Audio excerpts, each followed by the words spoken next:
ఆకాశవాణి జాతీయ వార్తలు చదువుతున్నది డివి సత్యనారాయణ. ముఖ్యాంశాలు: రాష్ట్రపతి ద్రౌపది ముర్ము ఈరోజు 3 రాష్ట్రాలకు నూతన గవర్నర్లను నియమించారు. భారతదేశం చైనాతో సానుకూల సంబంధాలను కొనసాగించాలని కోరుకుంటోందని విదేశాంగ మంత్రి డాక్టర్ ఎస్ జయశంకర్ స్పష్టం చేశారు. గ్రామాల అభివృద్ధితోనే వికసిత్ భారత్ 2047 దార్శనికత సాకారమవుతుందని కేంద్ర సహాయ మంత్రి పెమ్మసాని చంద్రశేఖర్ అన్నారు. భారత వ్యోమగామి శుభాంశు శుక్లా బృందం ఐఎస్ఎస్ నుండి భూమిపైకి ఈరోజు సాయంత్రం తిరుగు పయనమయ్యింది. వార్తల వివరాలు: రాష్ట్రపతి ద్రౌపది ముర్ము ఈరోజు 3 రాష్ట్రాలకు నూతన గవర్నర్లను నియమించారు. హర్యానా గవర్నర్గా ప్రొఫెసర్ అసీం కుమార్ ఘోష్ను, గోవా గవర్నర్గా పూసపాటి అశోక్ గజపతిరాజు, లడక్ లెఫ్టినెంట్ గవర్నర్గా కవీందర్ గుప్తాను నియమిస్తూ ఉత్తర్వులు జారీ చేశారు. లడక్ పూర్వపు lieutenant governor retired brigadier doctor BD Mishra రాజీనామాను కూడా రాష్ట్రపతి ఆమోదించారు. సంక్లిష్ట అంతర్జాతీయ పరిస్థితుల నేపథ్యంలో భారతదేశం చైనాతో సానుకూల సంబంధాలను కొనసాగించాలని కోరుకుంటోందని విదేశాంగ మంత్రి డాక్టర్ ఎస్ జయశంకర్ స్పష్టం చేశారు. 2 రోజుల చైనా పర్యటనలో భాగంగా జయశంకర్ ఈరోజు బీజింగ్లో ఆ దేశ ఉపాధ్యక్షులు హాన్సింగ్తో సమావేశమయ్యారు.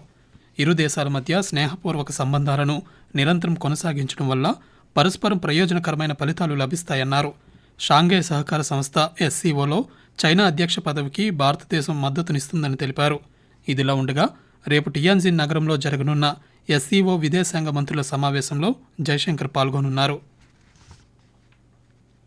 గ్రామాల అభివృద్ధితోనే వికసిత్ భారత్ 2047 దార్శనికత సాకారమవుతుందని కేంద్ర గ్రామీణాభివృద్ధి కమ్యూనికేషన్ శాఖల సహాయ మంత్రి పెమ్మసాని చంద్రశేఖర్ అన్నారు. న్యూఢిల్లీలో ఈరోజు జరిగిన గ్రామీణాభివృద్ధి మంత్రిత్వ శాఖ పనితీరు సమీక్ష కమిటీ సమావేశంలో ఆయన మాట్లాడుతూ, ప్రతి కుటుంబానికి ప్రాథమిక సౌకర్యాలు, నాణ్యమైన రహదారులు, మహిళా సాధికారత, గ్రామీణ యువతకు ఉపాధి అవకాశాలు, అందరికీ పక్కా ఇల్లు ఉండాలని పేర్కొన్నారు. ప్రధానమంత్రి నరేంద్ర మోదీ దార్శనిక నాయకత్వంలో ఎన్డీఏ కూటమి ప్రభుత్వం గ్రామీణాభివృద్ధిలో పురోగతిని సాధిస్తోందన్నారు.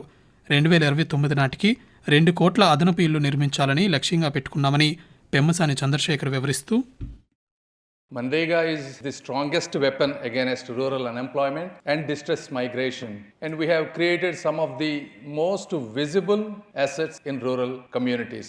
Awas Yojana, obviously more than 3 crore houses have been built. Gram Sadak Yojana laid 7.56 lakh kilometers and connected 1.83 lakh eligible habitations so far. And then self-help groups, more than 10 crore rural women are in part of self-help groups.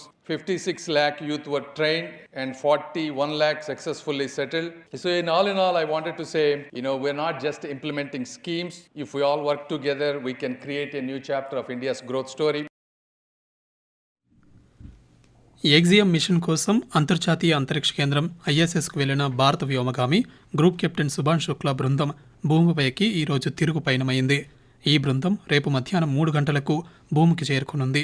ఆ తర్వాత group captain Shubhanshu Shukla ఇతర సిబ్బందితో కలిసి భూమి గురుత్వాకర్షణ శక్తికి అనుగుణంగా flight సర్జన్ల పర్యవేక్షణలో 7 రోజుల పునరావాస కార్యక్రమంలో పాల్గొంటారు.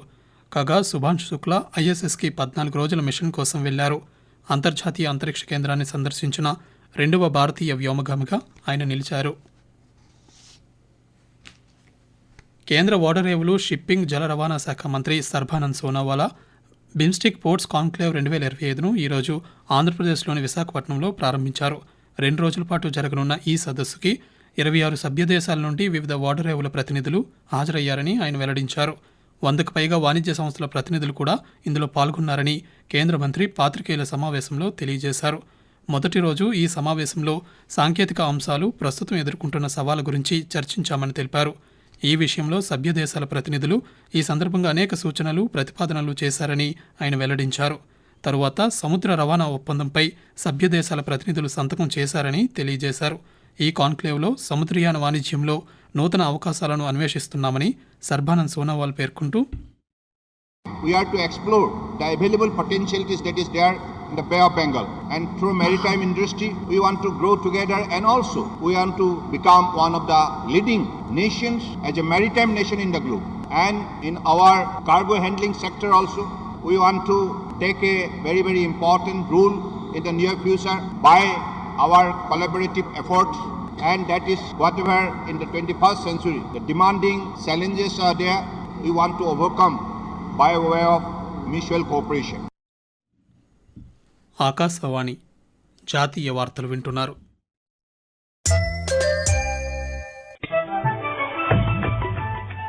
నిరంతర వార్తా విశేషాల కోసం ఆకాశవాణి సామాజిక మాధ్యమ వేదికలైన news on air YouTube channel ను, newsonair.gov.in వెబ్సైట్ ను, ట్విట్టర్ లో ఆల్ ఇండియా రేడియో న్యూస్ ను వీక్షించండి. తెలుగు ప్రాంతీయ వార్తా విశేషాల కోసం ఆకాశవాణి న్యూస్ విజయవాడ మరియు Akashvani news Visakhapatnam YouTube channels ను వీక్షించండి.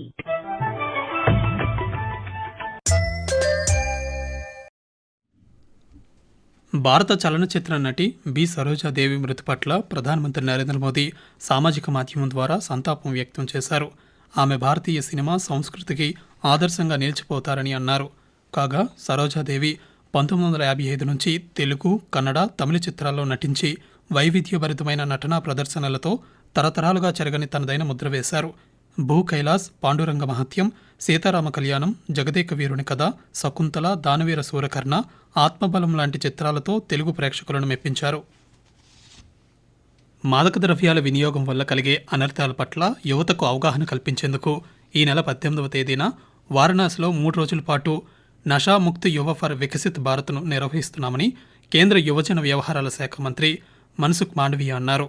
ఈ రోజు న్యూఢిల్లీలో పాత్రికేయుల సమావేశంలో ఆయన మాట్లాడుతూ దేశవ్యాప్తంగా 100 ఆధ్యాత్మిక సంస్థల నుండి దాదాపు 500 మంది యువ ప్రతినిధులు ఈ సదస్సులో పాల్గొంటారని తెలిపారు.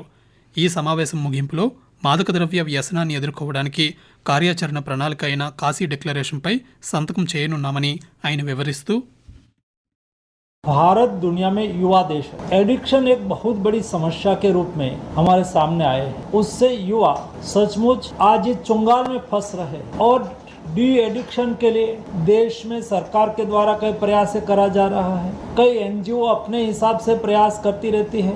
रिलीजियन संस्थाएं, स्पिरिचुअल ऑर्गेनाइजेशन अपने अपने हिसाब से डी एडिक्शन का अभियान चलाते हैं और 2047 के लक्ष्य को लेके कैसे डी एडिक्शन अभियान के साथ जुड़े, उसके लिए स्कूल, कॉलेज या तो जहां भी युवा है वहां जिस प्लेटफॉर्म उसमें उपयुक्त है सभी प्लेटफॉर्म का यूज करके एक बड़ा अभियान चालू करना है.